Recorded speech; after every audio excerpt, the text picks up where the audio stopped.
The program you're about to see is made possible through the financial support of people like you.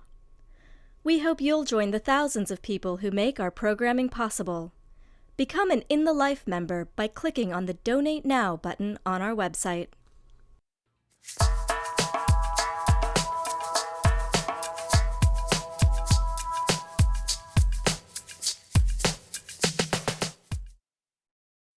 I mean, you were sort of a satanic figure because you were always in leather. Yeah. Edmund White and Doric Wilson are powerful writers, critics, even old friends. We brought them together to discuss their first-hand accounts of the Stonewall Riots and how bearing witness to the uprising impacted their work and views of the LGBT experience. You were active in the very beginning of gay theater. Technically, the first modern gay plays were done at the Cafe Chino on Cornelia Street. Written by myself, Lanford Wilson, Robert Patrick. We never realized what we were doing was brave. Of my 4 Chino plays, 2 are gay plays, in so much that they were open gay characters. They don't discuss being gay. Uh-huh. That's not what the subject matter of the plays are. Which play is that? Pretty People. There's an out character in it that has no stereotypes. He just happens to be a very attractive young man and he's gay. You might not have been surprised by it, but I think I was, that think openly gay material is being everybody used. Was. We didn't think about it. How did you decide to write about gay subject matter? Actually, how did you? Well, for me, I'm sure it was a lot more tormented than for you. I mean, I think in my case, I had actually written a gay novel in the 60s, which was pretty good. And it went to 25 publishers and it was turned down, oftentimes by editors who themselves were gay, and who years later told me, I really liked that book of yours, but I didn't dare accept it because people would have known I was gay. I don't know that gay liberation per se had any direct response to gay culture. Oh, I think it did. You do? I think it absolutely did because, for instance, there were organizations that...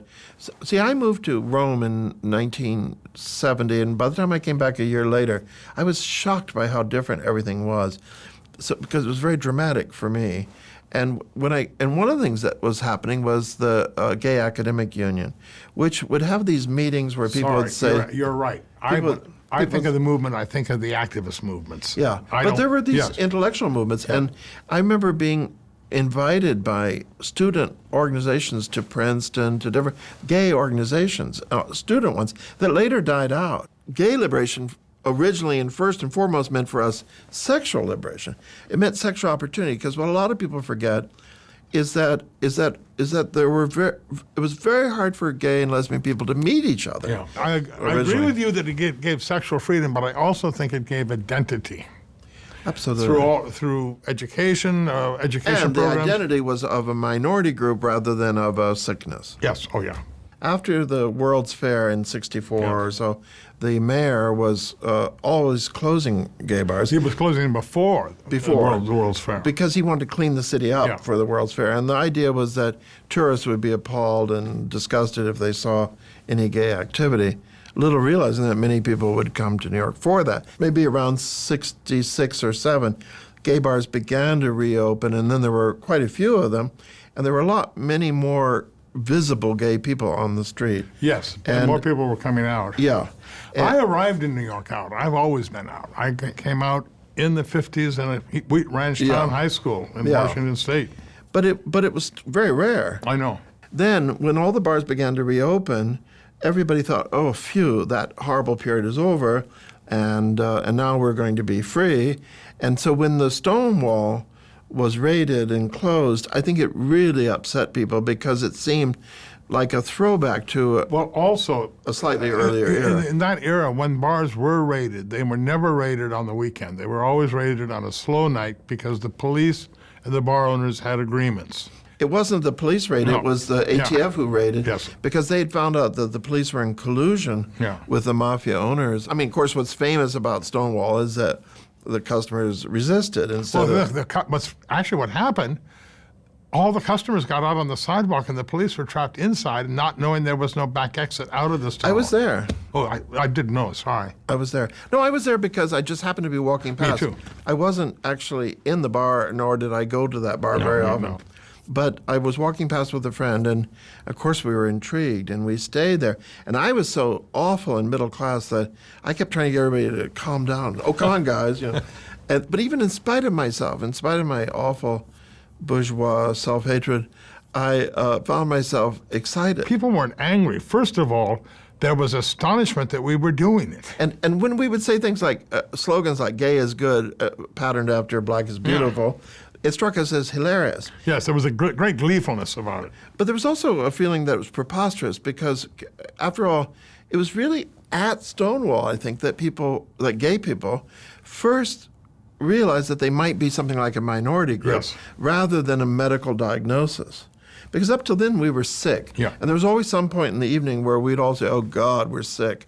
And then Some. yeah, right. And then but I never had a problem with it. well, you probably didn't, but everybody else did. Well, not everybody else did. And the kind of the world you lived in. Yeah. Most of the people I knew didn't. I was in therapy for years and years trying to go straight and all this. I was engaged twice, you know, the typical middle class person suffering over the whole thing.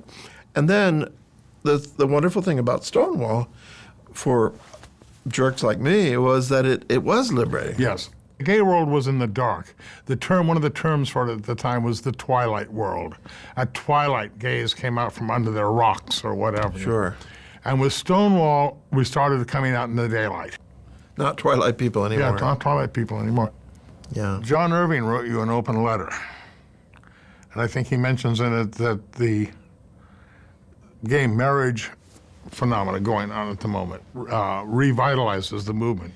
Yes, I mean, John Irving lives in Vermont. He's a straight man, of course, the great writer of The World According to Garp and so many other wonderful books. And he was very active in campaigning for it in Vermont. And it does look as if that is the current big issue. I mean, for people like me who never liked marriage and also didn't like the idea that gay people should be assimilated to the mainstream community, that's now a lost cause, and I've given up on it. And what I now see is that the marriage issue goes right to where people live. I mean, it's all right to say, yes, you gay people can have job security, and yes, you gay people can produce your musicals or whatever. But when you want to get married, it feels like one of the central institutions of our society, and especially when you want to adopt children or have children of your own. It's funny, we don't change, you and I, bottom line. I don't think we do. No, I guess not. Well, we're still here, and it's really been great to see you again. Yes, indeed.